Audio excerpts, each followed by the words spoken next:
लगन के लिए अभी हम बात कर रहे हैं और ये अगस्त के लिए वीडियो रहेगी। अगस्त के दौरान कुछ इस तरीके से आपका लगन चार्ट में गोचर अप्लाई होगा, तो यही आपका चार्ट बनेगा। और हालांकि इन ग्रहों की गोचरीय स्थिति में कुछ बदलाव जरूर सामने आ सकते हैं।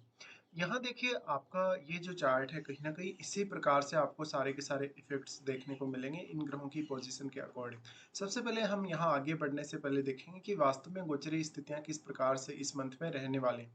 देखिए, अगर गोचरीय स्थितियों की जहाँ तक बात करें तो सबसे पहले सूर्य के बारे में चर्चा करेंगे। ये 17 अगस्त तक कर्क राशि में प्रवेश करने वाले हैं। उसके बाद कहीं न कहीं ये इनका जो गोचर होगा सिंह राशि में होने लगेगा। तो 17 अगस्त तक की सूर्य की स्थिति कर्क में ही है, जहाँ वो अपने मित्र के घर चंद्रमा के घर में होंगे और फिर वो अपने घर में प्रवेश कर जाएँगे। बुध की स्थिति को देखा जाए तो बुध अभी इस मंथ में वक्री है और 10 अगस्त तक वो कर्क में वक्री रहेंगे। फिर 30 अगस्त को ये सिंह राशि में प्रवेश कर जाएंगे। तो लगभग मंथ के मध्य में लगभग इनकी जो स्थिति है ये वक्री स्थिति में है और उसके बाद मंथ के एंड में सिंह राशि में जा रहे हैं। शुक्र की स्थिति अगर देखी जाए तो 21 अगस्त तक ये मिथुन राशि में रहने वाले हैं और उसके बाद कर्क में प्रवेश करेंगे। मंगल कन्या राशि में और बृहस्पति मिथुन राशि में रहने वाले हैं इस मंथ में। साथ में शनि को देखा जाए तो शनि अभी वक्री होकर गोचर कर रहे हैं मीन राशि में। वहीं चंद्रमा आपको 1 अगस्त को तुला राशि में देखने को मिलेंगे, जहां वो आपके लगन में ही आएंगे। और राहु कुंभ राशि में और केतु सिंह राशि में आपको देखने को मिलेंगे। तो ये गोचरीय स्थितियां रहेंगी। अब हम देख लेते हैं कि ये जो गोचरीय स्थितियां हैं ये आप पर किस प्रकार का प्रभाव यहाँ डाल सकते हैं। देखिए, सबसे पहले यहाँ हम लगन से शुरुआत करेंगे और लग्नेश आपके शुक्र हैं। शुक्र की स्थिति को देखा जाए तो शुक्र आपके नवम भाव में ट्रांजिट कर रहे हैं, जहां वो गुरु के साथ भी इस मंथ में रहने वाले हैं। अब अगर गुरु को भी हम देख लें तो गुरु आपके तीसरे घर के स्वामी और छठे घर के स्वामी हैं और गुरु यहाँ शुक्र के साथ गोचर कर रहे हैं। तो ये उन लोगों के लिए ज़्यादा बेहतर है जो लोग विदेश के साथ जुड़े हैं या विदेश में अपना रोजगार तलाश रहे हैं। यहाँ ये आपके हायर स्टडीज में भी आपको पर्याप्त मदद करेगा और आपको देश दुनिया की कहीं भी कोई भी यात्रा करनी है, आपके एंटरटेनमेंट के पर्पज़ से या लाइफ में किसी भी अदर पर्पज़ से आपको जाना है कहीं भी, तो ये बहुत अच्छा समय है। साथ में अब क्योंकि अष्टमेश हैं शुक्र आपके, और अष्टमेश होने के साथ-साथ जब वो गुरु के साथ युति कर रहे हैं, तो ये हायर स्टडीज़ के लिए आपके लिए बहुत ज़्यादा अच्छा हो जाएगा। फिर मान लो आपका अगर कोई भी काम है जो अष्टम भाव से जुड़ा है, उसके लिए भी यहाँ आपको पर्याप्त रूप से सहायता मिलेगी। शुक्र यहाँ से फिर एस्पेक्ट कर रहे हैं गुरु के घर को, जहाँ वो गुरु के साथ ही नवम में बैठे हैं, तो ये स्थिति और भी ज़्यादा बेहतर होगी। यहाँ आप अपने खुद के गुणों को विकसित कर सकेंगे, खुद के टैलेंट पर ज़्यादा से ज़्यादा ध्यान दे सकेंगे और आप पूरा मेहनत भी कर सकेंगे। तो शुक्र की ये जो स्थिति बन रही है वो कहीं न कहीं आपको हायर स्टडीज़ में लॉन्ग डिस्टेंस टूर में काफ़ी भाग्यशाली बनाने वाली है। साथ में यहाँ शुक्र क्योंकि लग्नेश है, इसलिए भी शुक्र का गोचर यहाँ आपके लिए काफ़ी इम्पोर्टेंट हो जाता है। शुक्र फिर यहाँ से राशि परिवर्तन कर लेंगे और वो आपके दसम भाव में आ जाएंगे। शुक्र की ये स्थिति 21 अगस्त के बाद बनेगी, तो लगभग ज़्यादातर महीने शुक्र यहाँ नवम भाव में ही रहने वाले हैं। अब नवम भाव से जुड़े हुए आप इस पूरे मंथ में लगभग रहेंगे, फिर वो दसम में आएंगे। तो ये आपके करियर के लिए बहुत ज़्यादा अच्छा होगा। यहाँ वो चंद्रमा के घर में आ जाएँगे शुक्र, और इससे आपके करियर पर काफ़ी पॉजिटिव असर पड़ेगा, आपके नेम फेम पर असर पड़ेगा और आप अपने करियर पर थोड़ा-सा फ़ोकस्ड यहाँ हो जाएँगे। शुक्र के यहाँ आने से आपके घरेलू मामलों, आपके डोमेस्टिक मामलों पर भी पर्याप्त रूप से असर पड़ सकेगा और आप एक अच्छा बैलेंस भी यहाँ बना सकेंगे अपने घरेलू जीवन और अपने प्रोफेशनल लाइफ के बीच में। उसके बाद हम देखते हैं मंगल को। मंगल जो कि आपके चार्ट में दूसरे घर के स्वामी और आपके चार्ट में सप्तमेश है। मंगल गोचर कर रहे हैं 12वें घर में। देखिए, 12वें घर का जो मंगल है, अगर आप विदेश सेटल होने के लिए देख रहे हैं या विदेश यात्रा के लिए देख रहे हैं, तो मंगल आपको काफ़ी सपोर्ट कर सकते हैं। लेकिन ये मैरिड लाइफ के लिए उतने अच्छे नहीं हैं। यहाँ पार्टनर के साथ काफ़ी ज़्यादा आपको विवाद देखने को मिल सकते हैं। इस प्रकार का मंगल हो सकता है आपके पार्टनर की सेहत के लिए भी उतना अच्छा साबित नहीं होगा। हालाँकि इसके लिए आपको सप्तम भाव में बैठे हुए ग्रह को भी ज़रूर देखना चाहिए। यहाँ पे अब जिनका भी अगर सप्तम भाव बहुत ज़्यादा खराब है, उनको थोड़ा ज़्यादा अवेयरनेस रखनी होगी। और मंगल गोचर से आपको मांगलिक बना रहे, तो यहाँ पार्टनर के साथ लड़ाई झगड़ा या विवाद होने का भी उतना ही ज़्यादा खतरा है आपके लिए। लेकिन आपके जो 12वें भाव से संबंधित कार्य हैं, वो काफ़ी क्विकली बनने लगेंगे क्योंकि मंगल का पावर यहाँ है। तो ये जो मंगल रहेगा, ये बेसिकली आपका कोई भी ट्रीटमेंट करवा सकता है, जो भी आपका ट्रीटमेंट बहुत लंबे समय तक पेंडिंग था, आपने ट्रीटमेंट नहीं करवाया, आपके कुछ ऐसे खर्चे थे जो बहुत लंबे समय से पेंडिंग थे, उन मामलों में भी। और अगर आपका 12वाँ भाव बहुत ही ज़्यादा खराब है, तो ऐसे में आपको मुकदमों या कोर्ट केस वगैरह का भी सामना करना पड़ सकता है। मंगल यहाँ है, तो मंगल आपके चार्ट में देखा जाएगा तो वो दूसरे घर के भी स्वामी स्वामी हैं। दूसरे घर के स्वामी होने की वजह से मंगल यहाँ आपको काफ़ी ज़्यादा खर्चे बढ़ाने वाले हैं और साथ ही वो किसी बहुत बड़े ऐसे ट्रीटमेंट पे आपको खर्चा करवा सकते हैं जिसके लिए आपको हॉस्पिटल में लंबे समय तक रहना पड़ सकता है। इस प्रकार का जो मंगल है वो आप अगर फॉरेन में रह रहे हैं या विदेश में किसी भी तरीके से सेटल्ड हैं तो आपको फॉरेन से इनकम सोर्स दे सकता है। मंगल की जो स्थिति बन रही है, मंगल यहाँ आपके 4th हाउस को एस्पेक्ट कर रहे हैं यहाँ से। 4th हाउस को एस्पेक्ट कर रहे हैं तो ये आपको काफ़ी हार्ड वर्किंग बनाते हैं, आपको मेहनत करने में काफ़ी ज़्यादा सहायता कर रहे हैं, साथ-साथ में आपको सॉल्ट्यूर में भी काफ़ी सहायता कर रहे हैं। मंगल यहाँ लेकिन आपके भाई-बहनों के साथ जुड़े हुए रिश्तों के लिए और अपने पारिवारिक रिश्तों के लिए उतनी अच्छी स्थिति में नहीं है, तो यहाँ आपको थोड़ी सावधानी रखनी होगी। इस प्रकार का मंगल जब भी हो, तो आप ब्लाइंडली कोई भी रिस्क लेने के लिए देखते हैं और वहाँ पर आप फेल हो जाते हैं, तो मंगल का जो यहाँ प्रभाव पड़ रहा है, ये आपके कम्युनिकेशन को ज़रूर फास्ट करेगा। लेकिन यहाँ पर आप कितना ज़्यादा धैर्य के साथ निर्णय ले पा रहे हैं, ये बहुत महत्वपूर्ण हो जाएगा। फिर मंगल एस्पेक्ट कर रहे हैं 6th हाउस को, जहाँ शनि अभी वक्री स्थिति में चल रहे हैं। तो 6th हाउस से जुड़े हुए मामलों में भी अब काफ़ी ज़्यादा तेज़ी आएगी, जहाँ पर आपको मान लो कोई कॉम्पिटिशन वगैरह फाइट करना है, अपने करियर में आपको काफ़ी तेज़ी से अगर आगे बढ़ना है, तो उन मामलों में मंगल फिर भी आपको सपोर्ट कर रहे हैं।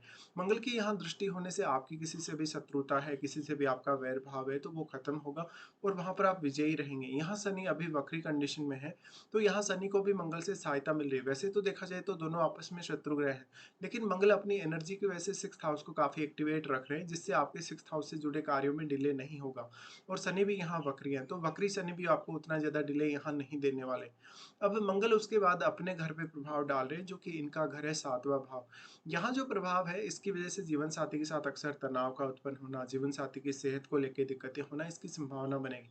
लेकिन अगर आप अपने पार्टनर के साथ विदेश सेटल होने या विदेश जाने का सोच रहे हैं, तो ये आपके फेवर में हो सकता है। फिर हम लेते हैं बृहस्पति को। बृहस्पति आपके चार्ट में तीसरे घर के स्वामी और छठे घर के स्वामी बनते हैं। बृहस्पति का गोचर हो रहा है आपके 9वें घर में। देखिए, जिन लोगों को भी फॉरेन से कुछ इनकम सोर्स ढूँढना है, जो भी लोग अपने प्रोफ़ेशन के लिए या अपने किसी भी अदर काम के लिए विदेश जाना चाहते हैं, इवन स्टडी पर्पज़ के लिए भी, उनके लिए गुरु काफ़ी अच्छी स्थिति बना रहे हैं इस गोचर में। और गुरु फिर आपके क्योंकि लगन को ही वो एस्पेक्ट कर रहे हैं, लगन को एस्पेक्ट करने के साथ-साथ ये आपको काफ़ी शालीनता प्रदान करते हैं, आपको काफ़ी बुद्धिमान और विवेकशील बनाते हैं। तो दूसरों की नज़र में आप बहुत ज़्यादा अच्छे साबित होते हैं हमेशा। गुरु फिर आपके 3rd हाउस यानी अपने ही घर को एस्पेक्ट कर रहे हैं, जहाँ वो आपके लग्नेश के साथ बैठे हैं। तो ये मंथ में अगर आप विदेश टूर करते हैं या विदेश यात्रा किसी भी तरीके से करते हैं, चाहे आपका कोई भी पर्पज़ हो, तो वो आपके लिए लकी साबित हो सकती है। यहाँ पे अब आपको हार्ड वर्क करने में भी पर्याप्त रूप से मदद मिलेगी, क्योंकि मंगल का भी यहाँ दृष्टि है और गुरु का भी यहाँ दृष्टि है अपने ही भाव में। इसलिए यहाँ रिश्तों के मामले में फिर भी एक अच्छी स्थिति यहाँ थोड़ा गुरु आपको प्रदान कर रहे हैं। लेकिन ये मंथ आपके लिए ईज़ी नहीं रहने वाला, फिर भी आपको हार्ड वर्क बहुत ज़्यादा करना पड़ेगा और आपको सेल्फ डिपेंड होके ही ज़्यादातर काम करने होंगे। यहाँ आप किसी और व्यक्ति के भरोसे काम नहीं छोड़ सकते। गुरु का फिर एस्पेक्ट आ जाता है पंचम पर। देखिए, गुरु जब भी पंचम पर एस्पेक्ट डालें तो ये आपको काफ़ी इंटेलिजेंस देगा, बुद्धिमान बनाएगा और यहाँ राहु ऑलरेडी गोचर कर रहे हैं। तो ये संतान के साथ रिश्तों को लेकर उतना अच्छा नहीं है और लव लाइफ के लिए भी उतना अच्छा नहीं है। इस प्रकार का राहु आपको बहुत सारे इनकम सोर्सेज़ दे सकता है, इवन आपको लॉटरी, सट्टा या शेयर मार्केट से भी काफ़ी फ़ायदा करवा सकता है। अब यहाँ राहु के जो खराब रिज़ल्ट आपको मिल सकते थे कहीं न कहीं, या राहु आपको थोड़ा बहुत इल्यूजन में जो डाल सकता था, उनमें कमी आ जाएगी गुरु की दृष्टि होने से। और वैसे भी कुंभ का राहु काफ़ी अच्छा होता है, तो यहाँ आपको राहु से कुछ ज़्यादा ही उम्मीद करनी चाहिए। इसके साथ ही लेकिन आपके चार्ट में शनि भी अच्छी स्थिति में हो। गुरु का ये जो दृष्टि पड़ रहा है, ये आपको संतान के साथ और अपने बाकी मामलों में बेहतर निर्णय लेने में मदद करेगा। उसके बाद क्योंकि गुरु आपके चार्ट में छठे घर के स्वामी होकर जब वो यहाँ दृष्टि डाल रहे हैं, तो आपके 6th हाउस से रिलेटेड जो रिजल्ट्स होंगे, वो भी आपके फेवर में रहेंगे। यहाँ पर भी आपको काफ़ी ज़्यादा सहायता मिल रही है गुरु से। उसके बाद हम देख लेते हैं शनि को। शनि आपके 4th लॉर्ड हैं और 5th लॉर्ड हैं, वो 6th में गोचर कर रहे हैं। तो जिन लोगों को भी विदेश टूर करना है अपने स्टडी पर्पज़ से या अपने पारिवारिक मामलों की वजह से, वो लोग जा सकते हैं। शनि यहाँ दृष्टि डाल रहे हैं आपके 12th हाउस पे और यहाँ पे देखा जाए तो मेनली आपका जो पर्पज़ होगा, अगर विदेश सेटल होने को देख रहे हैं या विदेश जाने को देख रहे हैं किसी भी तरीके से, तो आपका प्रोफ़ेशन वाइज़ अगर कोई पर्पज़ है, तो उसमें आपको ज़्यादा सहायता मिल सकती है, बाकी अन्य किसी पर्पज़ की तुलना में। शनि यहाँ आ रहे हैं, तो ये आपके घरेलू जीवन को थोड़ा डिफ़िकल्ट बना देता है, जहाँ पर आप अपने घरेलू कार्यों पर पर्याप्त रूप से ध्यान नहीं दे पा रहे हो।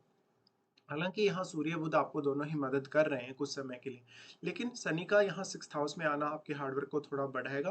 बट शनि यहाँ वक्री हैं, तो वक्री हैं तो फिर वो डिले नहीं करेंगे। आप लगभग पर्याप्त रूप से अपना समय लेंगे और सही समय पर ही अपने फैसले लेंगे। यहाँ अब आपको मंगल बहुत ज़्यादा हेल्प कर रहे हैं 6th हाउस से जुड़े हुए मैटर्स में। तो मंगल की यहाँ दृष्टि होने की वजह से पर्याप्त रूप से आप यहाँ तेज़ी देखेंगे 6th हाउस से रिलेटेड मामलों में। और शनि का यहाँ होना आपको काफ़ी ज़्यादा स्थिरता भी प्रदान करेगा आपके करियर में और आपके बाकी अन्य मामलों में। शनि यहाँ फिर 5th लॉर्ड होकर बैठे हैं, तो 5th हाउस के लिए अब आपको थोड़ी ज़्यादा एफर्ट करनी पड़ सकती है। लेकिन इस मामले में भी गुरु आपको थोड़ा सपोर्ट करते नज़र आ रहे हैं। शनि यहाँ से फिर दृष्टि डाल रहे हैं आपके अष्टम पे दृष्टि डाल रहे हैं, तो यहाँ आपके लिए कोई भी रिसर्च करना, कोई भी साइंटिफिक वर्क करना ये थोड़ा आसान होने वाला है। साथ साथ में यहाँ आपको अष्टम भाव से रिलेटेड ज्ञान प्राप्त करना या अष्टम भाव को एक्सप्लोर करना भी आसान होने वाला है।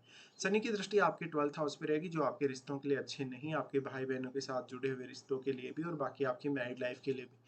यहाँ पे हो सकता है कि आप अपने पारिवारिक जो मामले हैं उनको पूरा अच्छे तरीके से फोकस नहीं कर पा रहे हो कहीं ना कहीं।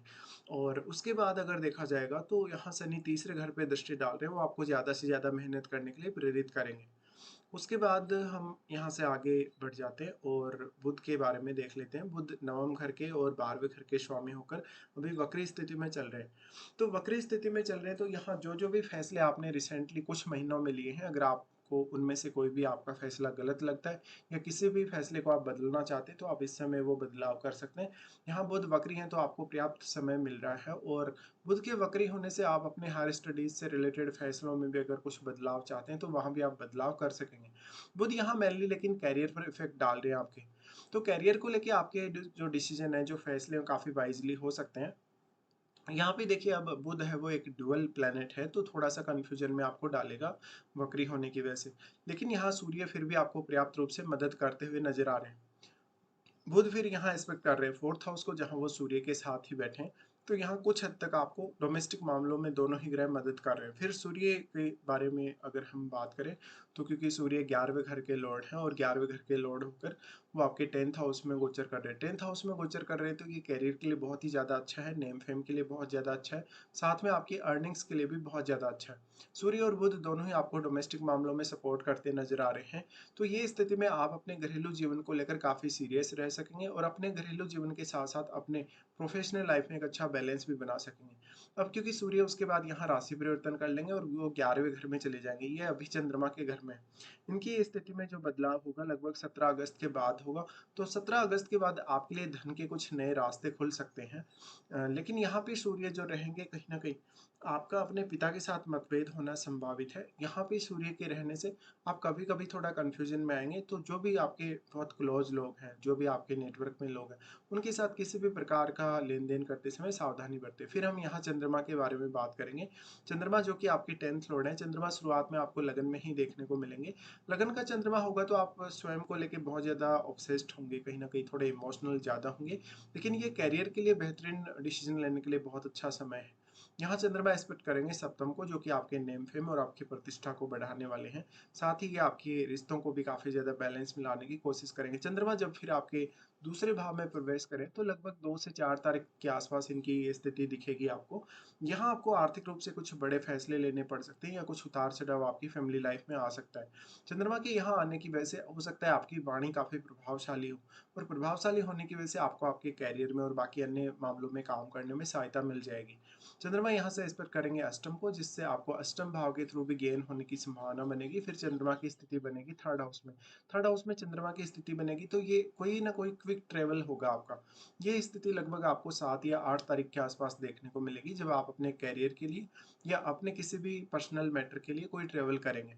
इसके साथ साथ कम्युनिकेशन पर आपके यहाँ चंद्रमा काफ़ी अच्छा प्रभाव डालेंगे। इसके बाद हम राहु केतु को देख लेते हैं। देखिए, राहु अभी क्योंकि पंचम में गोचर कर रहे हैं, और पंचम का जो राहु होगा वो आपको बहुत ज़्यादा ऑब्सेस्ड करेगा, क्योंकि इस प्रकार का राहु आपको काफ़ी एम्पलीफाई करने की कोशिश कर रहा है पंचम भाव से जुड़े हुए मामलों में।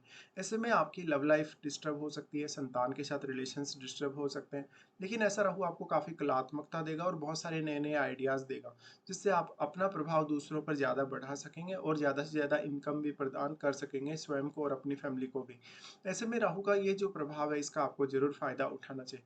लेकिन राहु काफ़ी शॉर्टकट तरीके से इनकम की तरफ लेकर जाता है, तो यहाँ आपके लिए उतना ही ज़्यादा रिस्क भी है। तो अगर आप कोई बहुत ज़्यादा रिस्की कार्य करते हैं, लॉटरी सट्टा करते हैं या इवन शेयर मार्केट वगैरह करते हैं, तो आपको नुकसान होने की भी उतनी ही ज़्यादा संभावना बनी रहेगी यहाँ पर। केतु आपके 11वें घर में है और यहाँ सूर्य युति करने वाले हैं केतु के साथ। तो यहाँ अपने मित्रों को लेके, अपने फ्रेंड्स लोगों को लेके विशेष सावधानी बरतें। यहाँ पे आपकी अपेक्षाएँ जो 11वें भाव से जुड़ी हैं, कहीं न कहीं वो थोड़ी अधूरी-सी रहेंगी। तो यहाँ पे आपको एक सही फैसला लेना बहुत ज़्यादा ज़रूरी हो जाएगा। सूर्य कुछ हद तक यहाँ जब वो एंटर करेंगे, लगभग उनकी जो एंट्री होगी 17 अगस्त के बाद होगी, वो एंट्री थोड़ा आपको ज़रूर यहाँ मदद कर सकती है। इसके बाद हम देखते हैं कौन-कौन से आपके लिए कुछ खराब दिन हैं और कौन-कौन से आपके लिए इस मंथ में अच्छे दिन हैं। अच्छे दिनों की बात करें तो आपके लिए 1, 5, 6 फिर 18 से 24 तक और 27 से 29 तक, ये दिन बेहद ही अच्छे रहने वाले हैं। अगर आपका कोई भी काम नहीं बन रहा है, तो आप उन कार्यों को कहीं न कहीं इन दिनों में प्लान करके बेहतर आप लाभ उठा सकते हैं या बेहतर परिणाम पा सकते हैं। यहाँ पे फिर हम कुछ खराब दिनों को डिस्कस कर लेते हैं। खराब दिनों में जब चंद्रमा मीन राशि में आएँगी तो 12 और 13 को ये स्थिति बन जाएगी। 12 और 13 को आपको अपने काम में कभी भी रिलीफ नहीं मिलने वाला है। डेली लाइफ भी आपकी काफ़ी बिज़ी रहने वाली है। अगर आपने किसी के साथ पैसे का लेन-देन किया या कुछ इस तरीके का अन्य कार्य किया, तो आपको काफ़ी डिफ़िकल्टी आ सकती है। इसके साथ-साथ आपकी डेली लाइफ कितनी ज़्यादा बेहतर होगी। देखिए 12 और 13 को आपकी डेली लाइफ पे आपका फ़ोकस बहुत ज़्यादा होना चाहिए। आप जितना ज़्यादा समय पर काम करने की कोशिश करेंगे, उतना ही आपके लिए ये फ़ेवर में रहेगा। उसके बाद चंद्रमा का गोचर होगा वृषभ में। वृषभ में चंद्रमा उच्च के हो जाएँगे, लेकिन ये आपके अष्टम से गुजरेंगे। तो 16 और 17 को आर्थिक रूप से आपके जीवन में कुछ बड़े बदलाव आ सकते हैं और रिश्तों को लेकर भी। यहाँ पे 16 और 17 को लेकिन आपके ऊपर थोड़ा स्ट्रेस ज़्यादा रहेगा। फिर चंद्रमा आएँगे कन्या में। कन्या में 25 और 26 को इनकी ये स्थिति बन जाएगी, तो यहाँ पर भी आपको थोड़ी ज़्यादा सावधानी रखनी होगी। कोई भी आपका महत्वपूर्ण निर्णय जो आपकी फैमिली को लेके, आपके करियर को लेके, आपकी अर्निंग्स को लेके जो हो सकता है, उसके गलत होने की संभावना ज़्यादा रहेगी और कहीं न कहीं आप थोड़ा इल्यूज़न में रहेंगे। यहाँ ऑलरेडी मंगल रहेंगी तो आपको काफ़ी ज़्यादा गुस्सा भी आएगा। 25 और 26 को आपको स्वयं पर कंट्रोल रखना ज़रूरी है, आपका कोई अनएक्सपेक्टेड खर्चा हो सकता है और साथ-साथ में आपका कहीं न कहीं जो फैसला लेने का तरीका है या कुछ भी सोचने समझने का तरीका, वो थोड़ा ज़्यादा फ़ास्ट हो सकता है, जिससे आप पर्याप्त समय अपने आप को नहीं दे पा रहे। तो यहाँ पे कुछ आपको इस प्रकार की दिक्कतें रहेंगी। फिलहाल हम पूरा यहाँ डिस्कशन कर चुके हैं। फिलहाल आपको वीडियो देखने के लिए धन्यवाद।